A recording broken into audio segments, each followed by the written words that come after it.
Isaac, welcome to the show. Hey, how you doing? We are doing good. I'm doing good. Danny, how you doing? Yeah, I'm doing good too. Fantastic. Well, I'm excited that we're finally getting you on here. This is going to be a good episode. So for those who don't know, Isaac is our cousin. So he's got a little bit of an inside track there to get on the podcast. But even then, we had you scheduled a while ago and we've been moving it around and different stuff. So finally, here we are. So we're excited about this and we got a lot to talk about. So starting off, would you give everyone who is not familiar with you just a background of kind of your work history, and then what we'll do is we'll talk about what brought you to Pensacola, and then what made you start your own business, and then we'll kind of branch off of that from there. Yeah, okay. So I think the start is really when I came down here for college. Went to Pensacola Christian back in 2012. Represent. A year and a half. Yeah, for you. Hey, don't talk about that. Graduated there, not really sure what I was going to do. I mean, when I first went, my first major was programming, like computer programming. I remember that. Yeah. And I got through the first year, and then I was like, this is the limit. I'm like, the way those guys think is just next level. Yeah. I had an appreciation, but Yeah. no other accomplishment through Yeah. that. So I was trying to figure out what to go from there. And then I was like, well, I could be a web designer. Mm-hmm. I mean, there's still a little programming, but so I swapped over to an advertising degree with a web programming focus. Mm-hmm. And I got through all the way up until my last semester. And then again, I hit my limit with programming. I'm like, I don't know how to do this Just too anymore. much. Yeah. So I just dropped that and focused just on advertising. I figured whatever I do, that is a good degree background to to have. have. Yeah. Yeah. A lot of it, the focus there, a lot of it was art and design, which not really my strong suit, but that's just kind of how the degree was set up. I was already 3.5 years in. Yeah. I didn't want to stay for another 4 years to maybe switch to like marketing or There's business. people that do that, man. Yeah, Oh, they do. tough. and then by the time you get out, Yeah. you've been there for like 7 years, and oh man. So when I walked across the stage and got my diploma, I told myself I would never ever go back to school. And here we so are. So far we're good. Yeah, good. Yeah, I mean, we talk about that a good amount on the show, just about college in general, the benefits, and it helps you learn where you're going and different things like that. It exposes you to a lot of new things, but in general, I mean, whenever you start working, you start to realize just how different real life is from the classroom. I think that's what people don't understand. Yeah, and it's stuff you can't learn. Yeah. Yeah. I remember my first 6 months of working in an actual advertising department at the school.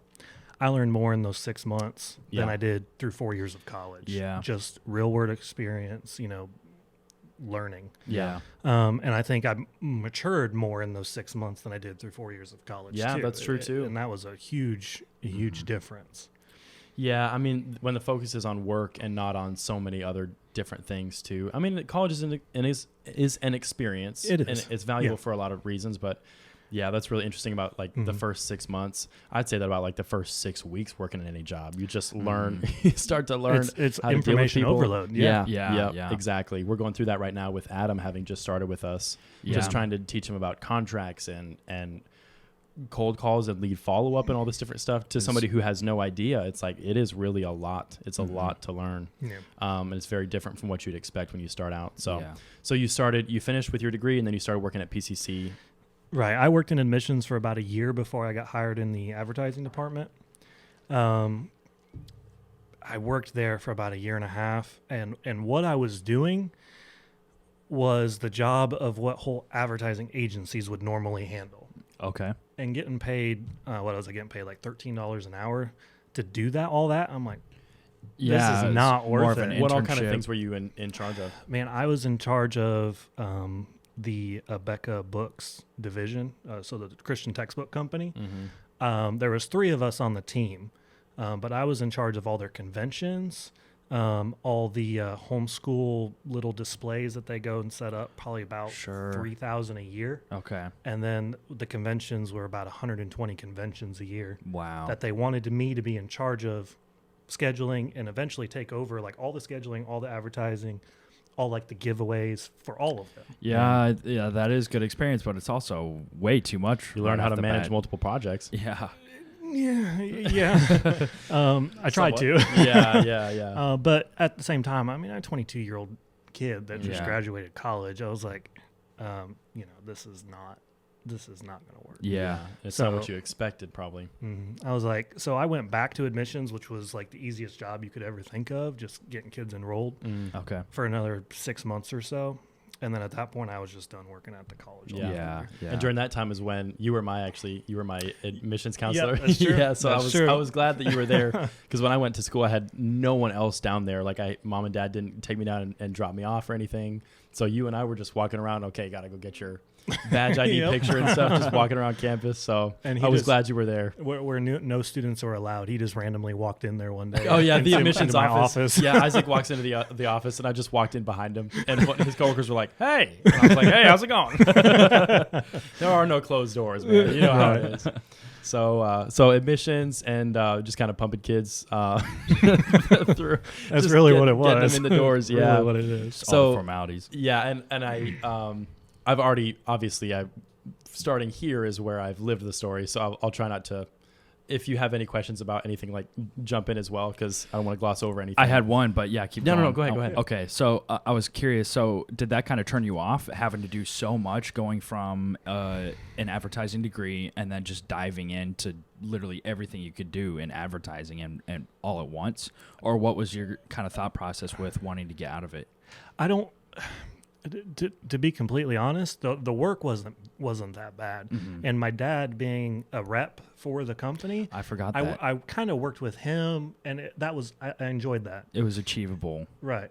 The pay was not worth it, Sure. and there was different excuses for that. I don't want to get into all that, but and it was really just my direct supervisor. Okay. And Yeah. Leadership I know can make or break. Yep. I know people say, that's just everybody has a bad boss. Okay. Mhm. I get that. But not always. Yeah. And it was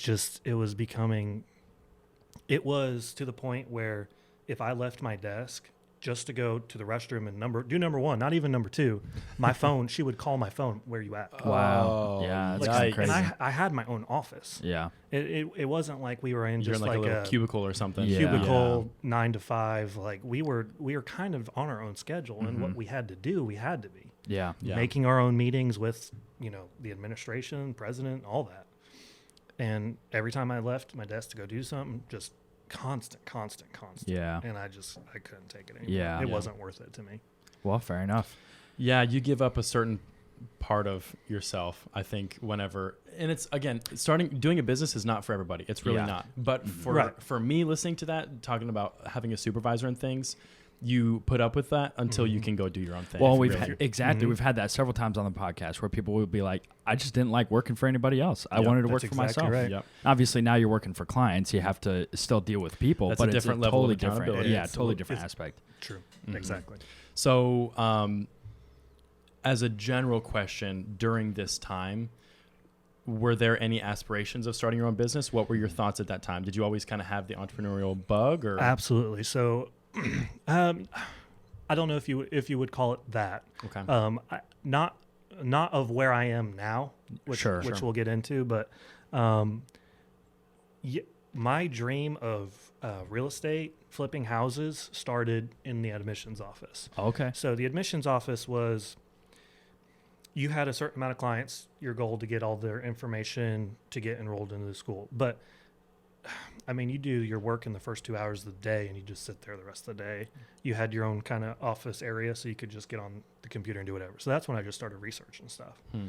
And I would talk to my other buddies there, and we were just wanting, and the goal was to flip houses. So we were trying to Okay. figure out how to raise money to do that. And so how I actually bought my first house working there at the school was through an FHA, 3.5% down, but I got down payment assistance. So I got into the house for $600. So that's how I Man, that's yeah. how I bought my first house. And the goal of that was to do a slow renovation over the course of a couple years, because I wasn't making much money. So it was just when I could remodel it, flip it, and then I had my capital to just keep going. Sure. Was the idea. Yeah. And which is essentially pretty much what happened. Yeah. essentially pretty much what happened. I did end up leaving, obviously, the college. I went and worked at ChickfilA for about a year and a half. I was already at the college for 4 years. I just needed to get out of it. It was time to move on. Yeah. And nothing bad to say about the college at all. Every job that you work for somebody else has their issues. Mm-hmm. So it was just my time to move on. Yep. So I became a marketing advertising person, a catering person for ChickfilA, kind of Cool. the director heading that up, which was a cool job for a while too. Yeah, Good it's experience fun. while you were Yeah, doing fun that first experience. flip that you were talking about. Mhm. Yeah. I forget that you did that sometimes. For me, it's Bro, like there's forget it. yeah, I'll I bet. forget it. For me, there's like a period of time. It's like I was at college, you were there, I was hanging out at your house and things like that, and then I think cars. I think that was like the next thing. I always forget about Chick-fil-A right in the middle there. ChickfilA was it was a flyby for me. I was there for a year. It was a flyby for me, but it shaped me in a lot of ways because it was more dealing with the public. Sure. Yeah. And I learned a lot of what not to do as a manager from my boss, and I learned of what a lot to do as far as building relationships with clients. Yeah. Building that rapport, good customer service, all things Chick-fil-A Yeah, is known Chick-fil-A is for. the place. But when I had catering clients just calling my cell phone like, hey, do this, I raised the first month I was there, I think our catering goal got raised by like 200%. Wow. Because it was just, and mostly it was because they didn't have somebody that was in the position. That's why they hired me, because they needed somebody. Yeah. Okay. To take it full time. To take it, exactly. So, but and so that taught me a lot. Mostly customer service, mostly about building relationships, which is very important, especially now. Yeah. Oh yeah. So If you're gonna do it anywhere, do it at Chick-fil-A, man. We were just complaining the other night. We ordered Taco Bell, and we were just saying every time it's the opposite of Chick-fil-A. Right. Every time you make an order, it's like we know something's wrong. It's just a matter of how big it is. Yeah. Yep, we know. So, yeah. Very recent. Man. Yeah. Shout out to Taco Bell. Get your systems and processes dialed in a little bit more. But I mean, we keep going Chick-fil-A. back. You can't say no to that steak quesadilla, man. It is what it is. So you were at Chick-fil-A for a little while, and then from there, an opportunity opened up at. So the Chick-fil-A I was working at was closing down for a month for a remodel. And I had an opportunity to go work at another Chick-fil-A during that transition time. But I was like, well, maybe this is my opportunity to find something else. And we had a lot of conversations about getting into sales. Yeah. That was back when we were listening to a lot of Grant Cardone. Oh, yeah. And those audio books. Yeah. And so I was like, I knew I needed to be in sales. I just didn't know what. Yeah. And a lot of people said, sell what you're passionate about. I was like, well, I love cars, always have. Yeah. So I'm going to go work and be a car salesman. Now, if I knew what I knew now, I probably never would have. I would say that's true of a because lot of it has things. scarred me from walking into a dealership for life. Because you know what you know what goes on behind. Yeah. And, nobody likes to get swindled or anything like that. But just for everybody out there, no matter what you buy or how good of a deal you think you got at a car dealership, they made money on you. Yeah. Oh yeah. Every single time. Yeah. I think that's why people have such a view in their head of dealerships. It's got a stigma Every time. Yeah. Not even even if they tell you they're losing money, they're not losing money. Yeah. So anyway, everybody wants a good deal. That's why That's the it problem. hurts. Take that advice from this episode. Be careful what you buy as far as cars go. Yes. Yeah. No, I mean, everybody, that's the thing. Cars are one of those things that everybody haggles over and I don't know. Yeah, it's a slippery slope. Mm-hmm. But my first my first paycheck at the dealership, I made more money than I did in a month at Chick-fil-A. Wow. My first paycheck. Intoxicating? And I said, well, I can work with this. Yeah, this is fine. So I did that for 2 years. Okay. And And then the stubbornness came back. Well, You wanted to go work for yourself more than anybody else. Is that right? Every time I thought I had a bad manager, the next one was always worse. Yeah. And I can't go into detail on everything on why this one was the worst, but it literally drove me away because the car bubble that we're in right now, I quit at the peak. I was making $6,000 a week. Yeah. Yeah. Selling cars. Yeah. So it wasn't about the easy work. money. Yeah. It wasn't about the work at all. Mm-hmm. It was about following the dream. Yeah. Really. Well, So good for during- you for taking that step too, because I felt like, from the outside looking in, you kind of had everything that you were looking for, working with cars, making a decent amount of money. Well, to be honest, those are like, I was just talking with Mark about this the other day. And David O'Donnell is one of the people who introduced me to this concept, the golden handcuffs. When a lot of people, if they're making $6,000 a week, they hate where they're at, but it doesn't matter because that paycheck is just too good. Yeah. You know? Yeah. So I know a lot of people would just stick And in that's that kind of a situation. The two of my best friends that still work there, that's been their, maybe they won't say it, but they've been there 8 years. Yeah. Yeah. And the money's Yeah. good. And that's the why. thing too. They complain about it every day. A lot of people talk about that. It's a struggle because, like you said, you want to stick around. It's decent. Why shouldn't you be happy? Technically, air quotes. But bottom line is you wanted to work for yourself, and so I'm curious. Yeah. I'm curious how you went about that. Yeah. So during that end. time at the dealership, that's when you decided to sell your first house, the one that you were in before. Right. Okay. So so I'm in the house still. Wife moves out. I was like, how can I make money off this house while I'm living in it? So what I did is I halfway converted the garage into a living area, and there was a small office off there that I put my bed in. So I moved myself to the garage, and then I rented out the other 3 rooms in the house. Okay. The house wasn't quite done yet, but it was definitely livable. Yeah. So I rented out 3 of those rooms, and I don't know, I think I was making like $1,200 off those 3 rooms, and living in the house. Mortgage was $600. I was doing okay. Yeah. And being single by myself, it worked. Yeah. Well, then I met my current wife, and she immediately jumped in and was helping me, and we knocked out what was going to take me forever. In a week, we finished remodeling that house. Wow. Yeah. And so the goal, sticking with the flip-in rental plan, was to cash out, refinance the house, take that cash, go buy another rental property, which we were actually under contract on one. Yeah. And this is at the kind of the height of this housing bubble in Pensacola. So the house that I bought for $79,000, when we got the appraisal back for cash out refinancing it appraised at $175,000. And I owed Which was crazy. $74,000 on it. Yeah. When we got that appraisal back, my jaw hit the floor. We all of us. It was insane. So I was like, shoot, I got $100,000 in equity in this house I've had for 3 years. I was like, I think I'm just gonna sell it. Yeah. And so we canceled the other contract, canceled the refi, put the house on the market. We ended up, just because of where the house was located, we ended up selling it for like $160, just because of the neighborhood wasn't the best.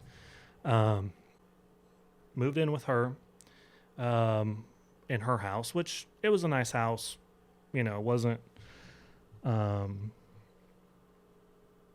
it was small. It was small for us, especially with me, and I like trailers and trucks and Yeah, you like and stuff. space. Like, You I- like Extra space. it was just a small place, but it was nice. So I could go off on how she got that house, but it really is, when you hear the whole picture, just everything just Worked came out together really, really at the right well. time. Okay. She bought the house for super cheap, completely renovated it.